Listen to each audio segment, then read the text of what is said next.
Cours d'histoire.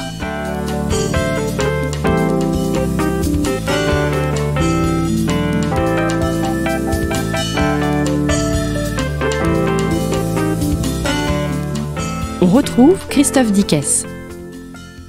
Chers auditeurs, bonjour à toutes et à tous et bienvenue pour cette nouvelle émission de Storia Voce, le podcast d'histoire et civilisation. Vous le savez, nos podcasts sont gratuits. Nous avons fait le choix de ne pas faire appel à la publicité pour les financer. Si vous souhaitez nous soutenir, n'hésitez pas à le faire, à faire un don à notre association en cliquant sur le lien indiqué dans la description de ce podcast. En faisant un don et en fonction de ce don, eh bien, nous vous offrirons un abonnement de 6 mois ou bien 1 an à Histoire et Civilisation. Merci d'avance. Hugo Cognier, bonjour.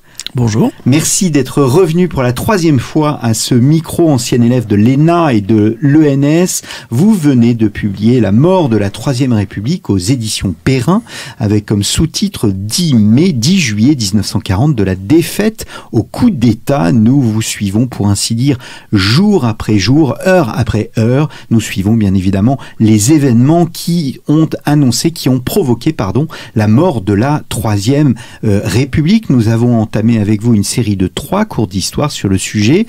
Nous avons vu tout d'abord la défaite de 1940. La semaine dernière, nous avons vu un peu ces intrigues, la révolution de Palais qui a eu lieu tout au long du mois de juin. Et enfin, nous arrivons à la 3e partie, la mort de la Troisième République, la liquidation de la Troisième République. Quelle était la situation politique de la Troisième République? J'allais dire sa solidité. Depuis le 6 février 34, sur lequel d'ailleurs nous ferons une émission, eh bien, la Troisième République était-elle en danger?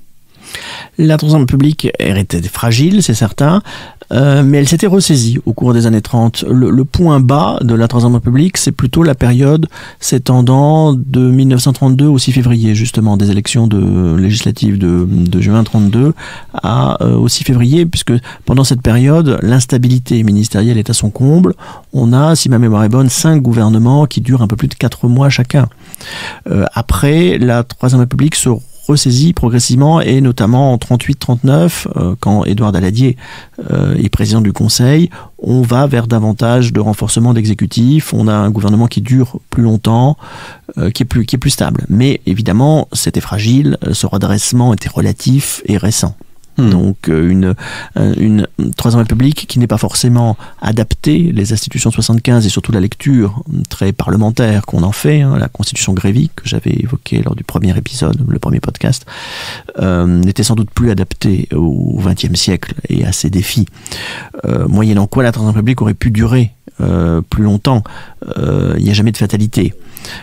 Churchill, par exemple, sans changer les institutions, parvient à leur donner une interprétation beaucoup plus favorable à l'exécutif. Il parvient, à l'intérieur du cadre constitutionnel existant, à mener la politique qui doit être menée.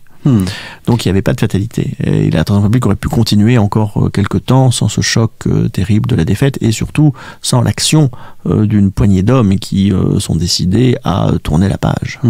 Mais parce que, évidemment, on va parler du maréchal Pétain et de son rôle dans le renversement de la Troisième République, mais un homme comme De Gaulle était assez critique. Il vient d'un milieu monarchiste, et on sait qu'avec la 5e République, pour le coup, il va renforcer véritablement le pouvoir de l'exécutif, et notamment la politique étrangère.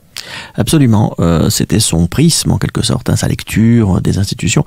Si c'était Mandel qui avait été parti à Londres et qui avait incarné la résistance, on aurait sans doute aujourd'hui un régime très différent. On serait peut-être encore sous la 4e République, dans une forme plus parlementaire.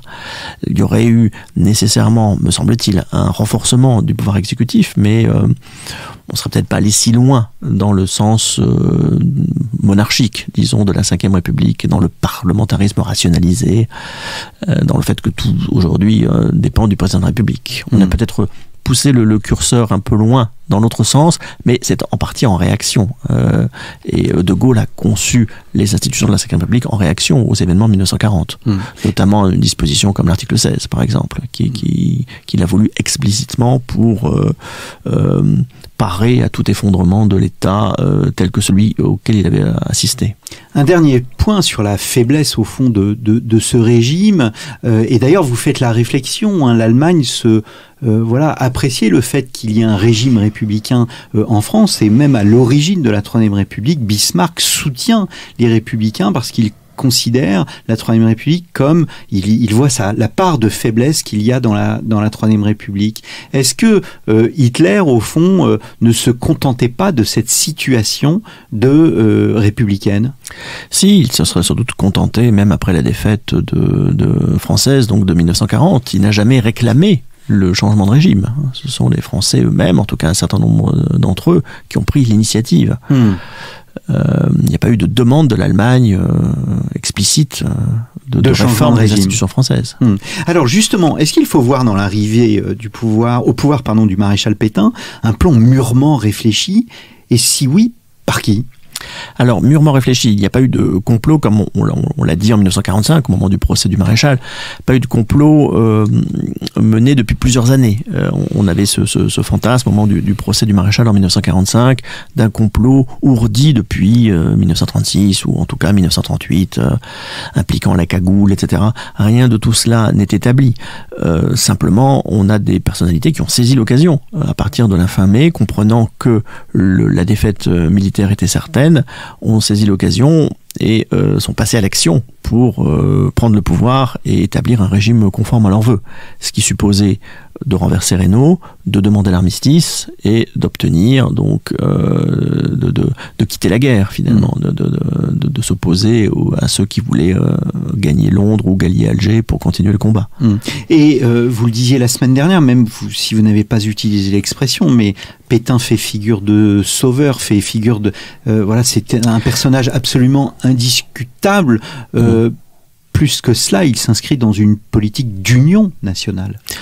Oui, il met cet aspect-là en avant, surtout au début, c'est-à-dire le 16 juin. Son gouvernement compte encore un certain nombre de personnalités issues de tous les partis, des socialistes, par exemple. Il voulait nommer Paul Faure, alors pour embêter Léon Blum, comme il le dit lui-même. Donc il y a quand même des arrière-pensées, des jeux politiques, mais ça reste un gouvernement d'union nationale.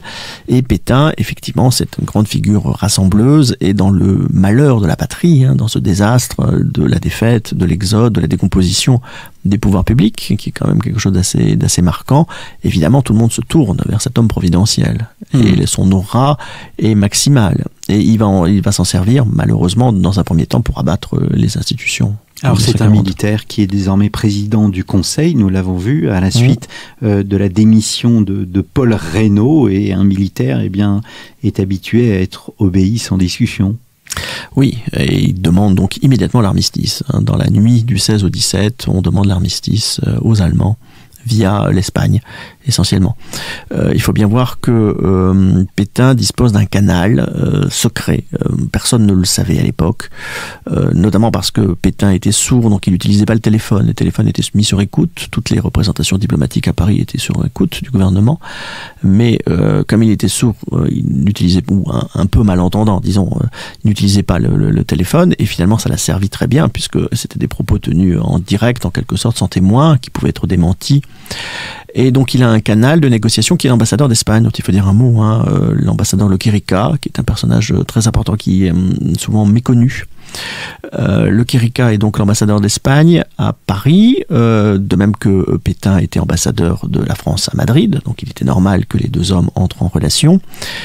Et c'est un franquiste, bien sûr, pur et dur, qui va pousser Pétain à affirmer ses ambitions, mais qui surtout sert de truchement, puisque les informations qu'il reçoit sont immédiatement répercutées à Madrid, à son gouvernement, mais aussi de là à Berlin, car l'Espagne est très proche de l'Allemagne qu'il a aidé, l'Espagne franquiste est très proche de l'Allemagne qu'il a aidé pendant la guerre civile. Et il y a sans doute on n'en a pas la preuve, faute d'archives allemandes, puisque les choses les cartons ont dû brûler en 1945, on n'en a pas la preuve, mais vraisemblablement le Quirica avait garanti que Hitler concéderait à la France une zone libre et un gouvernement libre, donc permettant à Pétain de mener les réformes dont il rêve. Il y a sans doute une forme de dialogue, puisque Hitler s'est forcément demandé que faire de la France, que faire de ce pays vaincu. Donc au moment où il est très content, bien sûr, que l'offensive du 10 mai, que le coup de faux dans les Ardennes connaisse un tel succès qui a sans doute dépassé ses propres attentes. Mais ensuite, il faut bien décider que faire. Et il était plus intéressant pour l'Allemagne que se mette en place une France libre séparée de l'Angleterre, en quelque sorte dissocier la France de l'Angleterre, qui gérait sa propre administration, donc éviter les coûts pour l'armée allemande, les coûts d'occupation, et qui lui permettait de se retourner contre l'Angleterre et sans doute déjà vers l'Union soviétique, contre l'Union soviétique, puisque c'était son vieux projet quand même de régler son compte à l'Union soviétique. 22 juin, c'est l'armistice. Le texte a été négocié ? Non, il a été imposé par les Allemands. Il s'est révélé plus dur que prévu, sans doute, enfin plus dur que ce qu'attendaient Pétain et Weygand, qu'il accepte quand même, parce qu'ils y voient l'essentiel, c'est-à-dire le maintien de l'Empire. Les colonies ne sont pas du tout affectées. On a cette zone libre, donc les deux cinquièmes du territoire, et on conserve la flotte. Là, c'est l'amiral Darlan qui était très attaché à sa flotte et qui aurait sans doute tiqué si on lui avait retiré ses précieux navires. Donc, il estime avoir obtenu l'essentiel. On pense, du reste, à ce moment-là, que l'effondrement de l'Angleterre ne tardera pas, que la paix sera rapidement négociée, qu'on aura un véritable traité de paix. On pense qu'en septembre, on sera de retour à Paris, et que tout ça sera derrière nous, et on perdra l'Alsace-Moselle, sans doute peut-être d'autres provinces au nord et à l'est, mais enfin, c'est pas grave, on va pouvoir enfin mener cette entreprise de rénovation nationale. On s'est débarrassé de la République. Voilà, c'est quand même pas une mince consolation. Donc on ne pense plus du tout au fait que l'on puisse se battre depuis l'Afrique du Nord. Non. Pour Pétain, le 16 au soir, la guerre est terminée. Il faut pas... Alors il y a ce message à la nation, premier, où il dit qu'il faut cesser le combat, et c'est une première faute. Tout à fait pathétique, oui, tout à fait, puisque ça entraîne la dissolution, la décomposition, la débandade de l'armée française, qui pour l'instant tenait encore reculée, mais n'était pas... n'était pas défaite. Totalement. Si, défaite militairement, mais restait structurée, organisée. Oui. Et là, on va voir des régiments entiers se rendre, alimentant d'ailleurs rétrospectivement la thèse de ceux qui voulaient arrêter les combats, mais ça se comprend très bien, puisque le gouvernement a décidé de demander l'armistice. Pourquoi se faire tuer toujours idiot de se faire tuer pendant les derniers jours de la guerre, et on avait gardé le souvenir des morts du début novembre 1918, qui étaient morts pour rien en quelque sorte. Donc la décomposition du pays et de l'armée s'accélère en réalité. Alors une fois l'armistice signé, on assiste à un véritable programme qui se met en place pour le futur, et Weygand, encore une fois, dont on disait qu'il était pourtant éloigné du maréchal Pétain, joue un rôle clé. Disons qu'il le propose dans une note à Pétain, un certain nombre de réformes. Tout ça reste assez vague. C'est plutôt un catalogue de valeurs qui tient dans un triptyque travail, famille, patrie. Il propose ce qui va devenir la devise du régime de Vichy. Ce qui montre d'ailleurs une fois de plus qu'il avait bien un agenda politique, il avait bien une idéologie. Weygand se faisait passer pour un militaire technicien, purement absorbé par la conduite des affaires militaires. Pas du tout, il pensait déjà à la politique, il pensait à l'après depuis longtemps. Et une fois que l'armistice est signé, plus rien ne s'oppose à cela, si ce n'est le cadre institutionnel qu'il va donc falloir réformer ou abattre. Alors justement, ce cadre institutionnel est très important, parce que voilà, maintenant tous les étudiants les étudiants de première et de terminale savent que on assiste à un développement des totalitarismes, l'autoritarisme en Europe, et que la France est en quelque sorte épargnée. Est-ce qu'il y a dans la tête de ces personnages, Weygand, Pétain, Laval, etc., une volonté d'installer un régime véritablement autoritaire ? Totalitaire non, mais autoritaire oui. Il faut bien voir qu'à la fin des années 30, pour beaucoup, la modernité, c'est l'autorité, c'est l'autoritarisme. Ce sont des dictatures qui passent donc pour plus efficaces, plus modernes, plus à la mode. Il faut pas sous-estimer cet aspect des choses, cette représentation. Et donc des personnalités, des technocrates comme Baudouin rêvent sans doute depuis longtemps d'instaurer en France un tel régime. Par ailleurs, Pétain a été ambassadeur en Espagne, il a pu voir le régime franquiste fonctionner. C'est un militaire, donc il est habitué effectivement à des modes de gouvernement et d'autorité qui ne se discutent pas. Il n'a pas envie d'avoir une opposition qu'il conteste, il n'a même pas envie d'un parti unique, il préférait qu'il n'y en ait aucun. C'est sa vision des choses. Alors, il ne s'agit pas de créer une réplique de l'Allemagne nazie, c'est pas du tout ça, en tout cas dans l'esprit de Pétain et Weygand, mais d'un régime autoritaire, traditionnaliste, appuyé sur l'Église, la paysannerie. Voilà, c'est un peu ça leur vision des choses. Alors, le modèle, c'est l'Espagne franquiste ou l'Espagne de Salazar. Il faut empêcher les chambres. Le Portugal de Salazar, pardon. Il faut empêcher les chambres de relever la tête sur le plan politique et convaincre Lebrun, qui est le président, de soutenir le projet de Laval, qui est précisément de donner les pleins pouvoirs à Pétain. L'objectif, c'est bien cela, c'est de donner les pleins pouvoirs au maréchal Pétain. Alors arrive effectivement sur la scène ce personnage, on n'en a pas encore parlé pendant les deux précédentes semaines, qui est Pierre Laval, qui était lui aussi un des vétérans du régime républicain. Donc c'est un ancien pacifiste, il est resté pacifiste, un ancien socialiste qui a dérivé vers la droite progressivement, sans qu'on puisse vraiment dater d'ailleurs à quel moment précisément il est devenu un homme de droite. C'est quelqu'un qui est très hostile à l'Angleterre, qui estime que l'Angleterre a gâché sa présidence du Conseil en 1935, donc il a de vieilles rancœurs. Il est très hostile à la Chambre issue du Front Populaire en 1936 et il fait partie des hommes politiques qui rêvent de revenir au pouvoir derrière le maréchal, sous le drapeau et sous la haute figure du maréchal. Et donc il suit la situation de très près pendant toute la période de décomposition, disons, du gouvernement Reynaud. Et il rend service au maréchal, notamment en faisant de son mieux pour empêcher les pouvoirs publics de gagner Alger, au mois de juin 1940. Et donc il rentre ainsi dans les bonnes grâces du maréchal qui sait qu'il a besoin de lui. Les deux hommes finalement se manipulent l'un l'autre. Les deux hommes ne s'aiment pas, n'ont pas vraiment d'atomes crochus. Pétain reproche à Laval de lui fumer sa fumée de cigarette, lui cracher sa fumée de cigarette dans le visage. Il avait horreur de ça. Laval était un fumeur compulsif, enfin fumait toute la journée véritablement.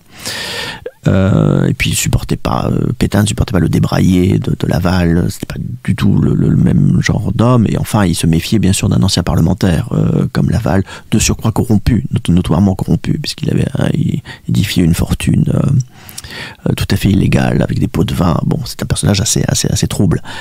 Mais il a besoin de Laval parce que Laval est un bon connaisseur des milieux parlementaires, parce qu'il a des amis, parce qu'il sait s'y prendre, notamment en surjouant la familiarité, en multipliant les promesses. Donc Pétain va s'appuyer sur Laval pour liquider la Troisième République, pour pousser les parlementaires à voter leur propre dessaisissement, tandis que Laval compte bien avancer derrière le maréchal pour mener. Alors lui, ce qui l'intéresse surtout, c'est pas tellement le redressement intérieur, comme c'est le cas de Weygand, c'est plutôt la politique étrangère. Il se prend un peu, puisque c'est quelqu'un qui est un peu mégalomane en réalité, il se prend un peu pour Talleyrand, et il s'imagine qu'à la faveur des bouleversements, il va jouer un rôle essentiel en Europe. Et il a déjà l'idée de la collaboration, qui va être sa grande politique, collaboration avec l'Allemagne. Quelle va être la place dans ce scénario du moment Mercel-Kébir? La première conséquence de l'armistice, c'est la rupture avec les Anglais, qui est consommée avec l'attaque de Mercel-Kébir. Est-ce que Mercel-Kébir porte une responsabilité dans l'accélération des événements? Pour nos auditeurs qui ne le savent pas, Mercel-Kébir sont les Anglais qui détruisent la flotte française. Tout à fait, en tout cas une partie de la flotte française. Il y a 1200 morts ou 1300 morts. Près d'Oran, par surprise, et c'est un peu du tir, un abattage, presque tir au pigeon, on a envie de dire, sur ces pauvres navires français qui sont ainsi sacrifiés. Mercel-Kébir joue un rôle important, il explique en partie le vote du 10 juillet, sur lequel on s'est beaucoup interrogé. Finalement, comment une majorité de parlementaires de gauche, puisque la Chambre a été renouvelée en 1936, donc la Chambre est dominée par la gauche, le Sénat est dominé par la gauche radicale, laïque. Comment ces gens ont-ils pu voter les pleins pouvoirs au maréchal Pétain le 10 juillet? C'est une énigme historique. Et la mort de la Troisième République. Et la mort de la Troisième République, en ayant d'ailleurs conscience en réalité que le régime ne survivrait pas. Donc c'est une énigme historique, je prétends pas la résoudre définitivement, mais le contexte de l'époque pèse beaucoup. Donc la défaite, qui est quand même extrêmement rapide, 10 mai, 10 juillet, 2 mois à peine. On est passé d'un pays très grande puissance, dont l'armée était réputée la meilleure du monde, qui avait après tout remporté la précédente guerre mondiale, à ce pays totalement vaincu. L'exode aussi, cette impression d'une décomposition du tissu national. Et puis Mersel Kébir, effectivement, c'est un peu le coup de grâce, pourrait-on dire, cette félonie anglaise qui, du coup, rétrospectivement, fait apparaître l'alliance anglaise comme nuisible aux intérêts nationaux. Et Laval va utiliser cet argument. Il va dire, les Anglais nous ont utilisés, finalement, pendant des années. Ils se sont servis de nous. C'est pas la politique qu'il fallait faire. Et moi, je vous l'avais dit depuis toujours qu'il fallait agir autrement. Donc, c'est ce choc qui explique beaucoup du vote des parlementaires. Il y a d'autres aspects qui entrent en compte, c'est qu'il n'y a aucune solution de rechange. En fait, personne ne se propose dans la classe politique, personne ne prend vraiment la parole contre Pétain, qui reste ce personnage... Certains commencent à avoir des doutes, notamment le président des chambres, qui ont pu voir comment des choses se passaient fin juin. Bon, mais ça reste confiné à de minces cénacles, finalement. Pétain reste une personnalité indiscutée, dont on n'imagine pas qu'il puisse trahir, dont on n'imagine pas qu'il puisse se comporter comme un félon. Et puis donc il n'y a personne d'autre. Et comme le dit un parlementaire, le néant politique n'est pas une option. Que faire? Le pays est occupé au 3/5e, les Allemands sont à Moulins, donc à quelques kilomètres de Vichy. Accepterait-il, qu'est-ce qui se passe si on renverse le gouvernement, si on renverse le cabinet du maréchal? Est-ce qu'ils ne vont pas envahir, nous arrêter? Et puis, donc ça sont les raisons de fond, s'y ajoute de la part de Laval une vaste entreprise de corruption des parlementaires, il faut quand même le dire. Laval promet aux parlementaires toutes sortes de postes, alors d'ailleurs plusieurs fois les mêmes postes à des parlementaires différents, les postes de préfet, tout est à vendre, un poste de haut commissaire en Afrique du Nord, donc c'est comme ça qu'il rallie un certain nombre de personnalités. On a sans doute, même si là aussi les archives ont disparu, mais on a sans doute distribué beaucoup de fonds spéciaux, d'argent tout simplement, pendant ces journées de juillet. La corruption, et puis dernier élément, la peur. Puisque Laval lance la rumeur totalement fantaisiste d'un risque de coup d'État qui serait mené par Weygand. Weygand, c'est le méchant, pour les hommes politiques de gauche, c'est le méchant général réactionnaire contre Pétain. Alors c'est totalement fantasmé, parce que Weygand ne ferait pas ça, et il est très respectueux, il ne ferait pas ça contre Pétain.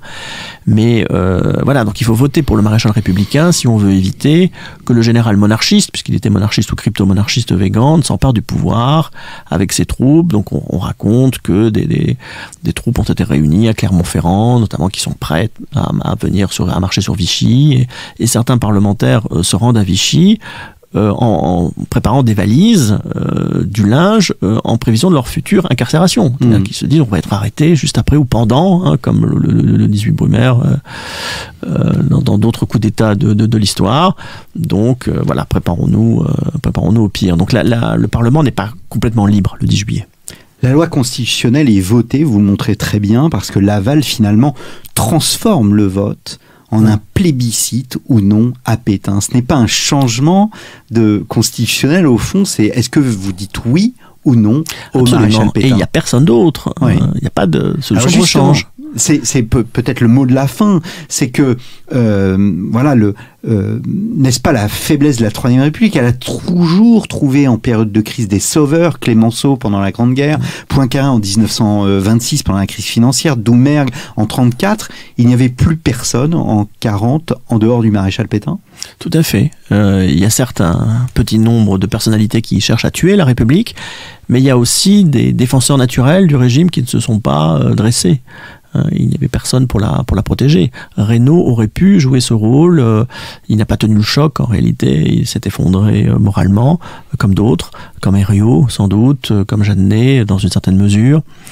Et c'est finalement en dehors du système, c'est-à-dire de la part du général de Gaulle, que va s'affirmer la résistance. Est-ce Laval qui utilise Pétain ou Pétain qui utilise Laval ? Les deux. Chacun manipule l'autre pour arriver à ses fins. Et en décembre, on va avancer un peu dans l'année 1940, en décembre, de façon spectaculaire, Pétain va congédier Laval et le faire arrêter, brièvement.